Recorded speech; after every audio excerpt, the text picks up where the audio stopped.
Welcome. In today's video, we are covering the best budget forwards. We've done so already for the best midfielders, defenders, and goalkeepers, not just for the budget options, but also overall. So be sure to check those videos out as well. And let's get this one to 150 likes. It'd be very much appreciated. We're on the road to 15,000 subscribers, and all of your help is very much appreciated as always. So thank you very much. And let's just jump straight into it.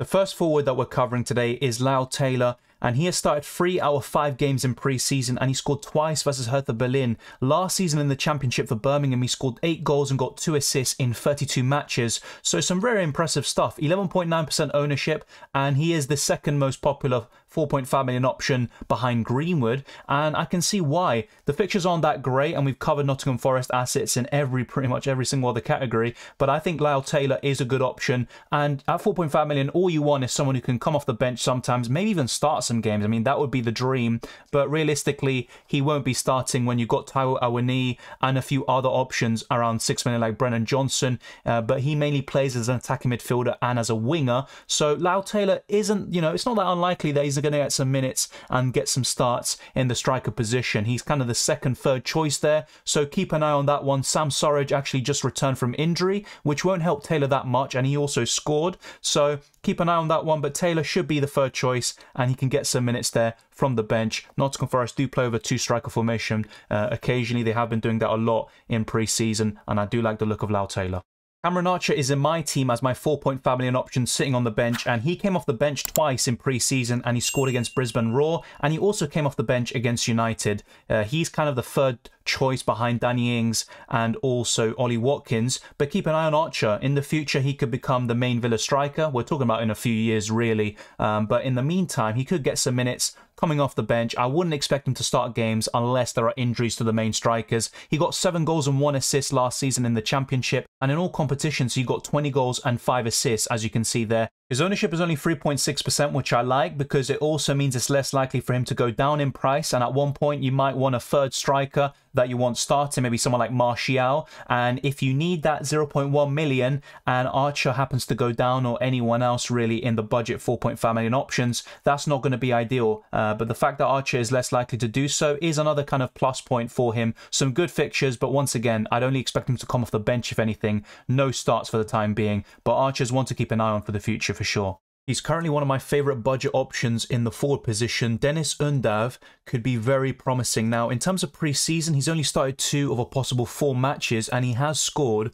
but the other matches were started by Danny Welbeck, and I don't think Undav will be the undisputed #1 striker, at least to start the season, but maybe when the season evolves and as we get deeper into the season, that's when Undav can start making a real claim to become the #1 striker. You've also got Malpai as well to contend with, but I really like his ownership as well, and his stats from last season are incredible. 26 goals in 39 matches in the Belgian league and 12 assists. This does include also the playoffs as well. 21 big chances created is a key stat that I don't think enough people highlight. I have in a previous video as well, but his creativity is pretty decent, as you can see, and he could also link up pretty well with the tricky wingers that Brighton have, such as Leandro Trossard. Some pretty mixed fixtures, but I really like the ones in Game Weeks 4 and 5. So Dennis Undav, definitely consider him. He is my favourite 5.5 million forward, but I probably wouldn't start the season with him because I just don't think he's going to be nailed starting week in, week out.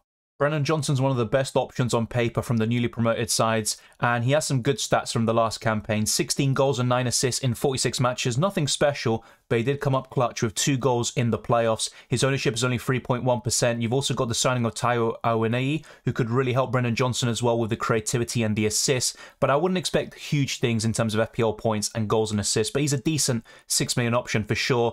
I don't like the fixtures that much, and I probably would look elsewhere, even Dennis Undav, but one thing that Johnson has over him is that he's going to be completely nailed starting week in, week out, but he's not necessarily always going to play as an out-and-out striker, so that's one thing that we have to take into account. But Brennan Johnson is a good player, very good on the eye, but is he the best FPL option? Probably not, although he is still one of the best at 6 million in the forward position. His teammate and Nottingham Forest new signing Taiwo Awoniyi is looking pretty promising. He started 4 games in pre-season, which is 1 more than Brennan Johnson, and he scored 15 goals in 31 matches in the Bundesliga with 2 assists, and in all competitions he scored 20 goals. Just like with Brennan Johnson though, I just wouldn't be a big fan of those fixtures, and I think it's a wait and see with these Nottingham Forest assets, but I would prefer Lingard, who is a bit more Premier League proven, and also Dean Henderson in goal. But in terms of Awoniyi and Brennan Johnson, I think they're mainly ones to target later down the line for their good fixture runs, not so much to start the season, but we have to take him into account, and I think Awoniyi could be a really good Premier League player in the years to come. Solanke has only started one game during pre-season and he doesn't have the best reputation, but what he did in the Championship last season was very underrated. 29 goals and 7 assists, playing a key part in Bournemouth being promoted with 45 matches overall. So all really good stuff. His availability, another check there, and the goals, assists, all of that is very encouraging. But look at that stat at the bottom. Big chances missed, 36. And Bournemouth, obviously everything's going to go through Solanke. He's going to get the bulk of the big chances. And that's just an absolutely crazy stat. The fact that he's missed 36, but he still scored 29 goals. He's got a bit of a mixed bag in terms of fixtures. I like Aston Villa at home, Wolves at home, and even Arsenal away isn't the worst. But Man City away and Liverpool away are absolutely dreadful. And they are right down there in terms of the fixture ticker for the opening 5 game weeks. But Solanke, do not forget him. Keep an eye on him. I wouldn't start the season with him. And to be fair, you could say the same about most of these budget forwards covered in this video, but Solanke should be in our minds and in our thoughts in the future.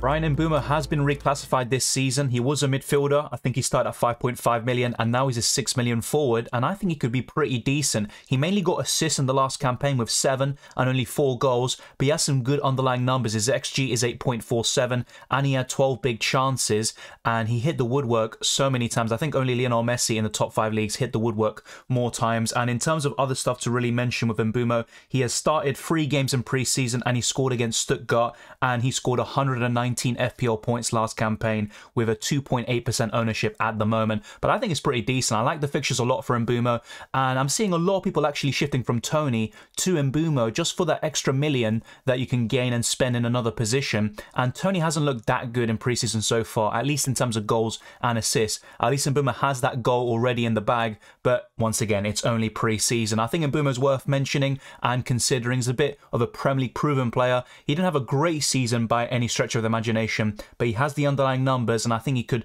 make the step up that's necessary and he could be a great FPL option around that price. The final forward to be covered in detail in this video is Mitrovic. Although budget forwards is technically from 4.5 to 6 million, I still think it's worth mentioning Mitrovic at only $500,000 more than that kind of price threshold. And he scored 43 goals last season, absolutely smashed the Championship record in 44 games with 7 assists. He did pick up 10 yellow cards, which isn't really the greatest stat, but it's something worth mentioning because it can also hinder his bonus points and also give him some 1-pointers, which will make him a very frustrating player from time to time. And he hasn't had a great Premier League resume, really. I mean, the last time he was in the Premier League, he was absolutely awful, but then the season before that, he did reach double digits in terms of goals, so he has it in him to get over 100 points, and I think this is the prime of his career. He will do much better, and he will be probably the main reason why Fulham have any chance of staying up in the Premier League. But a few other things to mention is pre-season. He's looked very impressive. He scored against Benfica, and he also scored 2 goals in another match, so